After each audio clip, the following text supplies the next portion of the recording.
ఆ ప్రాంతం పోతగలదా అగ్ని కత్తిని దహించినట్టు అజ్ఞానాన్ని దహించి నిర్మూలన చేసి మన జన్మలేనటువంటి పద్ధతులు తెలియజేసే ఏకైక మార్గం దుర్మార్గం. అలాంటి దుర్మార్గంలో వచ్చి ఇంటి దగ్గర ఎలా మనం మాట్లాడుకుంటాం, ఇంటి దగ్గర మాట్లాడుకున్నాం పోలీసులు వాళ్ళు చుట్టుకొని అనేక పోలీసులు తెచ్చుకుంటాం. కాబట్టి ఎక్కడైతే మన అందరికీ ఇదే పని ఈ పనిలో వచ్చే మన అందరూ కూడా. కాబట్టి మనం ఏం చేయాలి? ఈ పని కిందే శ్రవణ మనన నిత్యాసన పెద్దలు చెప్పారు కదా అన్నాడే, కానీ వినాలి కూడా ఉన్నారు. అలాగే ఉన్నప్పుడే ఎవరికైనా ఈ ధర్మం మనమే ధర్మం ఇస్తాను పెద్దలు చెప్పారు కదా.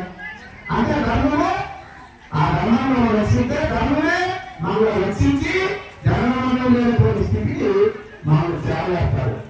కాబట్టి అంత గొప్ప ఉన్నతమైనటువంటి మహాసభకి ఈ సభలో ఆశ్రమైనటువంటి పెద్దలు ఎందరో మహాత్ములు కార్యంలో ఉన్నప్పుడు మనము నాయన ఒక్కొక్క వేలున్నా కూడా నాయన నాకు ఎప్పుడో నాకు చూడటానికి కాళ్ళు వచ్చాడు.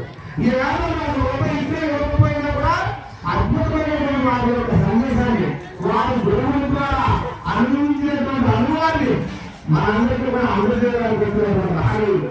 వారు వేదిక ఎలా ఉన్నారో మనము కూడా వాళ్ళకంటే ఇంకా మళ్ళీ భావనతో ఉండి మనము మన ప్రవర్తన కలిగి ఉండాలి. కాబట్టి ఉమ్మడి చంద్రబాబు ఉమ్మడి రామనాయన వాళ్ళిద్దరు కూడా ఈ అగ్రవాద ప్రకారం కార్యవర్గంలో రాష్ట్ర ప్రధాన నాయకులు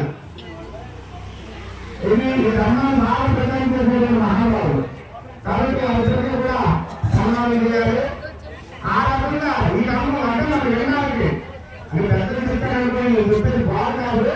మన ఆచరణ విధానంలో సభ కూర్చునేటప్పుడు ఎలా ఉండాలి, మనం ఎలా ఉండాలి, మనం ఆకేసింది వెళ్ళిపోవాలి, సరిగ్గా భోజనం చేసి మనం వచ్చి కూర్చోవాలి. మనకి దాహం వేసింది మనం వెళ్ళిపోయిన మంచిగా కానీ మనం ఎక్కడికి వచ్చి కూర్చోవాలి. ఆ రకంగా పెద్దలందరికీ కూడా చెప్పడానికి అవకాశం కల్పిస్తారు. కాబట్టి దయచేసి అందరూ కూడా మరి అన్ని భావించకుండా నాయన